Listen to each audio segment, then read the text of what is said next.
Pete, welcome back. It's been a couple of weeks since we've spoken, and I'm going to need you to just run me through what's been going on, what's happening, and what's next. Well, good morning, Will. I think a couple of things. You've had Easter off. We've seen a fair bit of movement since that. It's been quite an incredible time as far as traders. We've had a strong push to the upside as far as Euro versus USD. We've had a sell-off as far as US dollar against many of the different currencies. So from a currency player, it's been a great time to be trading. You've had gold up $65. Crude's been a little bit washy, up and down, and a fairly good volatility play if you want to play it. But I think there's easier money to be made in other markets. You've had a strong push up as far as US equities over this April period. And I think there's further upside over the next 2 weeks leading up until the end of, or say even to Anzac Day, but certainly until the end of the month. So that's not a bad start. And where we run this week, we've got a slew of data, or even make Casey Kasem for the top 40. For the oldies, mate, they'd have more Casey Kasem for the oldies. What's that? More hits than Casey Kasem. We've got huge data points coming out this week as far as US and, of course, Chinese numbers. So I'm really expecting, got some UK numbers as well, but it's going to be one great week, and I just think it's going to be positive sentiment. Look, it's a pretty upbeat US data expectation as they roll through. And I think if we look at the chart on screen at the moment, we're talking about inflation versus retail sales. So the question is the positivity coming out of retail sales, Pete?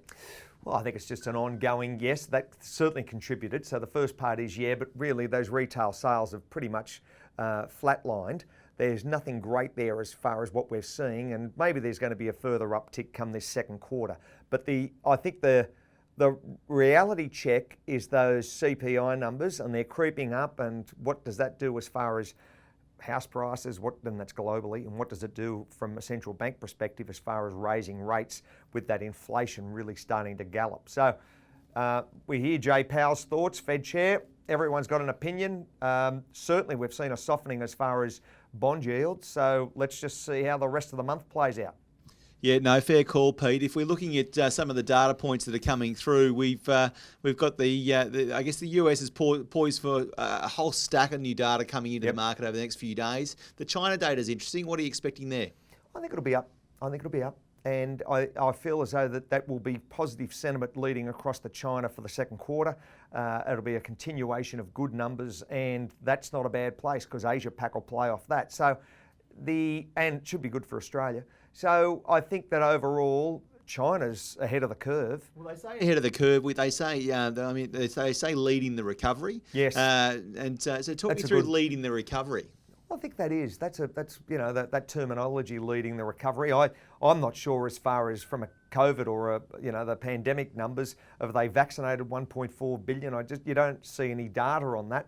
But That's a tough one to call. I mean, vaccinations and monitoring vaccinations, we've been doing that. We've been looking at the vaccination charts, and mate, look, the reality is we saw for months the US charts were diabolical and abysmal, but they've recovered and they're rolling 3 million a day. Australia doesn't seem to be able to do 7 a day. What's going on?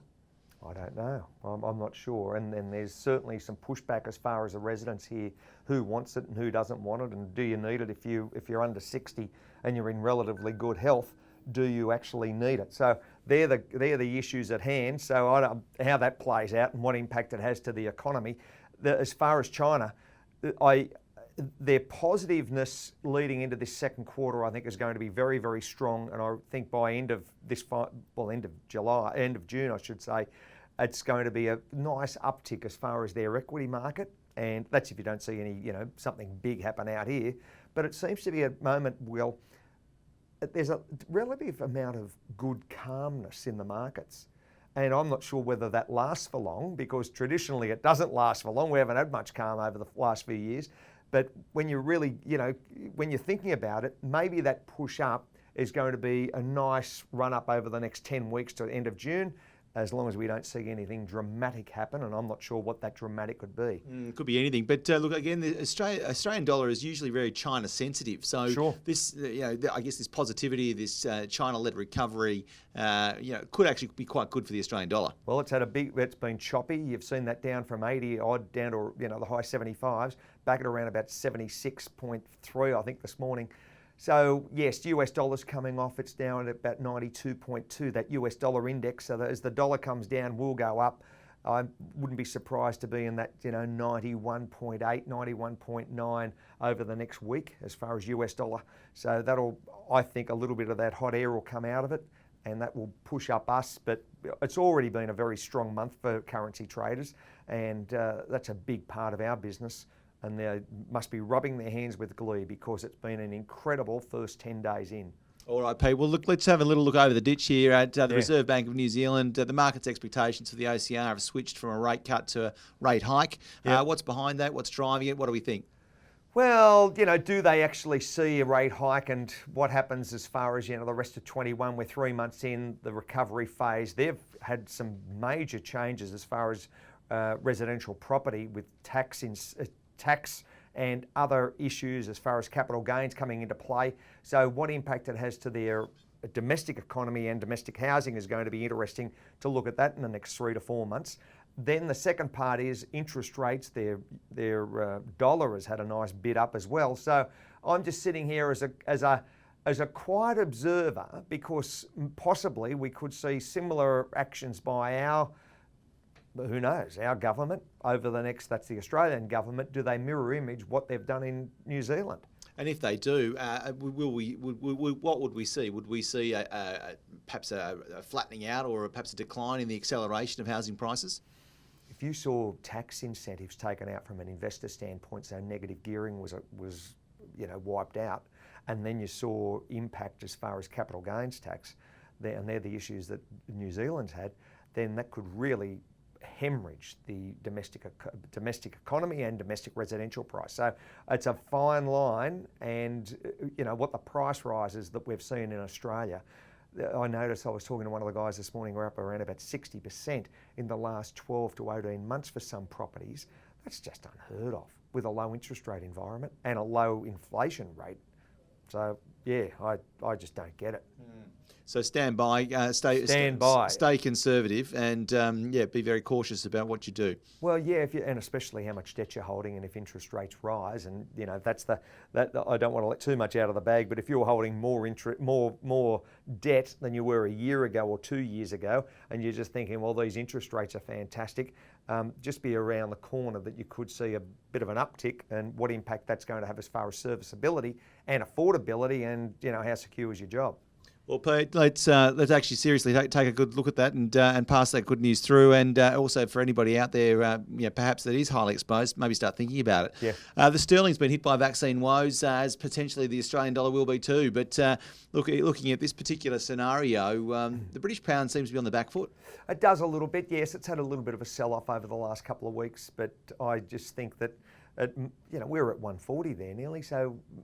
I think it's around that 137 level at the moment, 1.37. So you could see a little bit further, a rebound to the upside. You've got some numbers coming out of the UK this week. So let's just see how they materialise and what impact it has to, the short-term traders and, the big boys jumping or the big girls jumping all over it as far as trading opportunities. Pete, euro versus US dollar, is the euro turning a corner, or is this a temporary rebound? Well, we had 117, around about the 30th of March, so it's only less than 2 weeks ago.